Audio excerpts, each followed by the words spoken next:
Miss হবে না আপনার পছন্দের টিভি শো। দেখুন জি5 অ্যাপে একদম ফ্রি। তুমি একজন সিনিয়র ডক্টর হয়ে এরকম বাচ্চাদের মতো আচরণ করছো। ঠিক আছে, আমি তোমাকে ওষুধটা দিচ্ছি, তুমি ওষুধটা খাও। এ নাও, আমি দিচ্ছি। আমি ওষুধ খাবো, আমার মেয়ে এলে। পিসিমণি, বাবা কিন্তু আমার কথা শুনছে না। তুমি বাবাকে বোঝাও, নাহলে কদিন আগে যেরকম সিরিয়াস কন্ডিশন হয়েছিল সেরকমই কিন্তু আবার হবে। আমি কি বলবো বলতো, তোরা বাপ ছেলেকে কথা শোনার পাত্র। আমার অবস্থা সিরিয়াস হলে হবে, তাতে ওর কি? সার্থক, তুমি কলেজ যাও।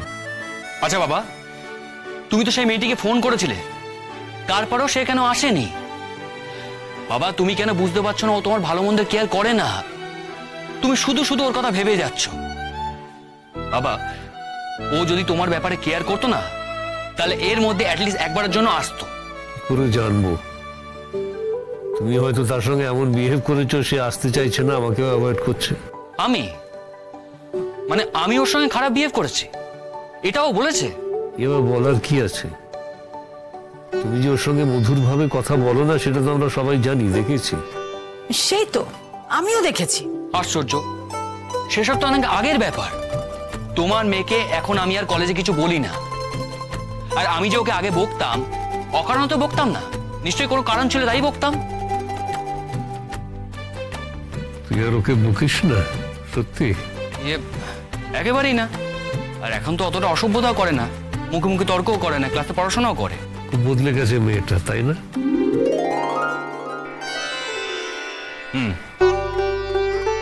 শান্ত হয়ে গেছে?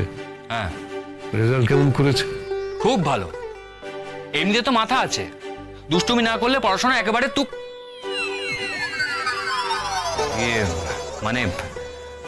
ওই আর কি, আহামরি কিছু নয়। বাই দ্য ওয়ে, তুমি এত কেন বকবক করছো? তুমি চুপ করে ওষুধ খাও। বললাম তো, মেয়ে এলে খাবো। উত্তর চাই? মেয়ে মেয়ে করে মাথাটা একেবারে গেছে। ঠিক আছে, তোমার যা ইচ্ছে তুমি তাই করো, আমি চললাম।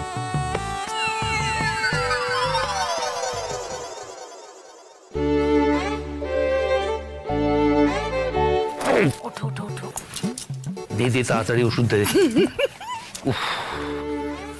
ওষুধগুলোর প্রত্যেকটার নতুন করে একটা করে পাতা আছে তো? হ্যাঁ, আছে আছে আছে, সব আছে তোমার ছেলেকে দেখাবার জন্য দাদা। কিন্তু তোমার ছেলের ওষুধ কবে ধরবে? ধরবে, ইনফ্যাক্ট ধরেছে। বুঝেছিস, আমার চোখে ফাঁকি দেওয়া অত সহজ নয়।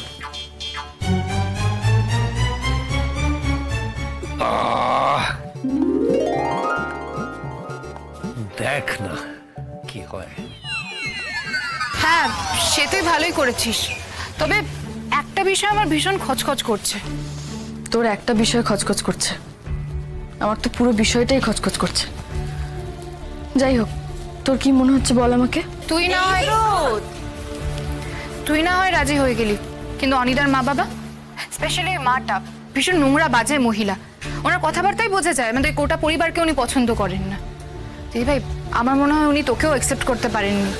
তা না হলে আর কিছু না হোক, ফোন করে অন্তত তোর খোঁজ নিত। দেখ, অনির্বাণের বাবা মা ওনারা তো পরে আসছেন। আমি যার হাত ধরে আবার ওই বাড়িতে ঢুকবো, সেই অনির্বাণকেই তো আমার নড়বড়ে লাগছে। যাই হোক, তাও একবার সুযোগ দেওয়া উচিত আমার মনে হয়। দেখ, আমি যে জীবনে আপোষ করতে পারবো না এই কথাটা কিন্তু জোর গলায় বলতে পারি না। কাজে একবার আপোষ করে দেখি কি হয়। দিদি ভাই দেখ, এতটুকু যদি তোর অপমান বা অসম্মান হয়, তুই কিন্তু সহ্য করবি না। আর আগের বারের মতন কারো হাত পায়ে ধরবি না, আমি তোকে বলে দিচ্ছি দিদি ভাই। না না না, সেটা আর করব না। এখন এই সমস্ত বিষয়গুলো অভ্যস্ত হয়ে গেছে আমার, চিন্তা করিস না। যাই হোক, বাদ দিয়ে এসব কথা। শোন, মাকে গিয়ে বলে দিস যে কিছুদিন পরে আমি মায়ের ওখানে যাচ্ছি, কেমন? সে ঠিক আছে। মায়ের আর কি, মেয়েরা যেমনই থাকুক, শ্বশুর বাড়িতে থাকলেই মায়ের শান্তি। ছাড় না স্রোত, বুঝতেই তো পারিস মা কত টেনশনে থাকে আমাদের নিয়ে, তাই জন্য এসব বলে ফেলে। হয়তো এরকম থাকাটাই স্বাভাবিক। আর নীলুর কি খবর রে? মেজি ভাইকে তো সূর্যদা বোধহয় আজ ওই বাড়িতে নিয়ে যাচ্ছে। ভালোই আছে, ফুর্তিতে আছে, আবার কি প্যাচ করছে কে জানে। তবে দিদি ভাই, আমার মনে হয় এইবার সূর্যদা ডেফিনেটলি মেজদি ভাইকে ডিভোর্সটা দিয়েই দেবে। আর তুই ওর কথা ছাড় না। সরি স্যার, দিদি ভাই আমি তোকে পরে ফোন করছি। আচ্ছা আচ্ছা ঠিক আছে ঠিক আছে। এই রে, সার্থক স্যারকে ধাক্কা মেরেছে, একেবারে বাঘের মুখে স্রোত। এই চল আমরা না ওকে নিয়ে গিয়ে সরি টরি বলে নিয়ে আসি। হ্যাঁ আরে ইয়ার দাঁড়া না, এতদিন বাদে টম এন্ড জেরি শোটা শুরু হয়েছে, একটু এনজয় করতে দে। চোখে দেখতে পাও না নাকি? Sorry sir. অদ্ভুত সব, একটা বেসিক সেন্স নেই। এটা তো একটা কলেজ নাকি? স্যার আমি তো সরি বলছি। সরিতে কি অ্যান্টিসেপ্টিক লাগানো থাকে? যে ধাক্কা লেগে আমার এখানে ছড়ে গেছে। Sorry sir. আবার সরি? আর বলবো না, আপনি চলুন না, আমি অ্যান্টিসেপ্টিক লাগিয়ে দিচ্ছি। এই তুমি কি আমার সঙ্গে মজা করছো? আমি অ্যান্টিসেপ্টিকের কথা বললাম আর তুমি সঙ্গে সঙ্গে সেটা বলছো। তাহলে আপনি বলুন আমি কি বলবো, আমি কি বললে আপনি শান্ত হবেন? তোমাকে আর কিছু বলতে হবে না, কিছু করতে হবে না। ধাক্কা মেরে তুমি আমাকে উদ্ধার করেছো, বুঝতে পেরেছো? যাও এবার ক্লাসে যাও। Okay sir. কি রে, আবার সকাল সকাল কলিশন? এই কি বলছিল রে তোকে স্যার? নতুন করে আর কি বলবে, ওই অকারণে মেজাজ দেখাচ্ছিল। নেহাত আমার মন মেজাজ ভালো নেই, তাই বাড়ির অনেক বিষয় নিয়ে ঘেটে আছে, তাই ওই হুকুমুকোটাকে আমি শুধু সরি বলে কাটিয়ে দিলাম। তা না হলে ছেড়ে দিতাম ভাবছিস? হ্যাঁ বিশ্বনী বলো। হ্যাঁ হ্যাঁ হ্যাঁ হ্যাঁ, সার্থক সার্থক দাদার শরীরটা না কেমন যেন করছে। কেমন করছে মানে? কেমন করছে মানে ও কেমন করছে মানে একদম নেতিয়ে পড়েছে। হ্যাঁ নেতিয়ে পড়েছে, তারপরে খুব একটা শ্বাসের কষ্ট হচ্ছে, মানে কিছু খায়নি জানিস, কিচ্ছু খায়নি। এতবার করে বলার পরও খায়নি? ওষুধগুলো নিশ্চয়ই ওইভাবেই পড়ে আছে। হ্যাঁ হ্যাঁ হ্যাঁ ওরম ভাবেই পড়ে আছে ওগুলো। আসলে তোদের বাপ ছেলের যে এত জেদ কেন বুঝি না বাপু।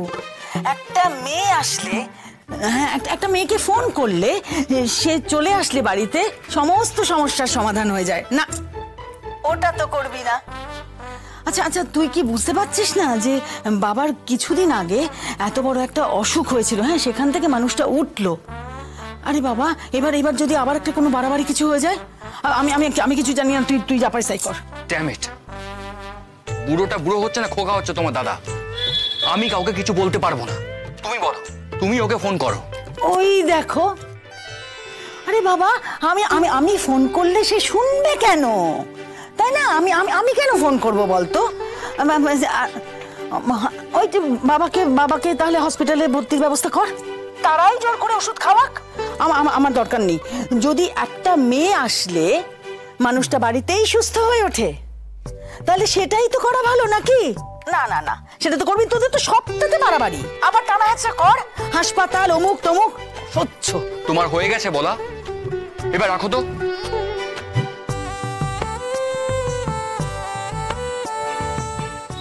প্রতর্ষিনী,